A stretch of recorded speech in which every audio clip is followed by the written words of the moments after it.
السلام علیکم، شروع کرتا ہوں اللہ کے نام سے جو نہایت مہربان اور رحم کرنے والا ہے۔ سوال نمبر 2، کوڈ 9401۔ آخری رسالت کی خصوصیات بیان کریں یا رسالت محمدی صلی اللہ علیہ وسلم کی خصوصیات بیان کریں۔ آخری رسالت جو حضرت محمد صلی اللہ علیہ وسلم پر نازل ہوئی کی کچھ نمایاں خصوصیات در ذیل ہے۔ نمبر 1، عالمگیر رسالت۔ یہ رسالت تمام انسانیت کے لیے، نہ صرف عرب یا کسی مخصوص قوم کے لیے۔ قرآن میں کہا گیا ہے کہ حضرت محمد صلی اللہ علیہ وسلم کو تمام جہانوں کے لیے رحمت بنا کر بھیجا گیا ہے۔ خصوصیات میں جو دوسرا پوائنٹ آتا ہے وہ ہے آخری اور مکمل شریعت۔ آخری رسالت میں نازل ہونے والی شریعت یعنی دین اسلام مکمل ہے۔ اس میں دین کے تمام پہلو شامل ہیں اور قرآن میں کہا گیا ہے کہ اللہ نے دین کو مکمل کر دیا اور اپنی نعمت پوری کر دی۔ تیسرا اس میں نقطہ جو آتا ہے وہ ہمیشہ کے لیے محفوظ کتاب۔ اللہ نے قرآن مجید کو آخری کتاب کے طور پر نازل کیا اور وعدہ کیا کہ وہ اسے ہمیشہ محفوظ رکھے گا۔ یہ اس لیے کہ تاکہ دین کی تعلیمات میں کوئی تبدیلی نہ آ سکے۔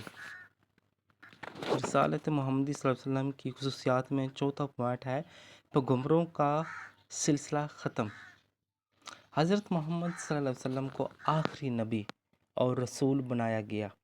ان کے بعد کوئی نیا نبی یا رسول نہیں آئے گا۔ انہیں خاتم النبیین یعنی نبیوں کی مہر قرار دیا گیا ہے۔ پانچواں پوائنٹ ہے عقل و عمل کی بنیاد۔ آخری رسالت میں علم، عقل اور تحقیق پر زور دیا گیا ہے۔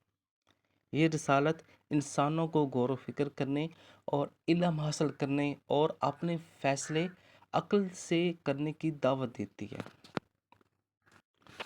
آسان اور عملی دین۔ آخری رسالت میں دین اسلام کو انسانی زندگی کے ہر پہلو کے لیے عملی بنایا گیا تاکہ یہ ہر انسان کے لیے آسانی اور سہولت پیدا کرے۔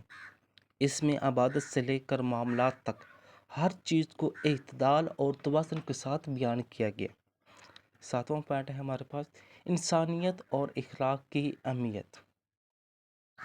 اس رسالت میں انسانیت، اخلاقیات اور عدل پر بہت زور دیا گیا ہے۔ اس میں رحم، انصاف، دیانتداری، صبر اور عفو درگزر جیسے اعلیٰ اخلاق اصولوں کی تعلیم دی گئی ہے۔ آٹھواں پوائنٹ ہے تمام مذہب کی تصدیق۔ آخری رسالت میں پچھلی کتابوں اور پیغمبروں کی تصدیق کی گئی ہے۔ ان کا احترام کرنا کا حکم دیا گیا ہے۔ قرآن کہتا ہے کہ یہ دین پچھلے تمام دینوں کی تصدیق کرتا ہے۔ نواں پوائنٹ ہے ہمارے پاس دنیا آخرت دونوں کی کامیابی۔ آخری رسالت میں انسانوں کو ایسی رہنمائی فراہم کی گئی ہے جو دنیا اور آخرت دونوں میں کامیابی کی ضمانت دیتی ہے۔ اس میں دنیاوی زندگی اور آخرت کی تیاری دونوں کا توازن قائم ہے۔ 10واں پوائنٹ ہے اعتدال اور توازن۔ اس رسالت کی خصوصیات یہ ہے کہ ہر کام میں اعتدال اور توازن کو پسند کرتی ہے تاکہ انسان کسی بھی معاملے میں شدت پسندی اور غفلت کا شکار نہ ہوں۔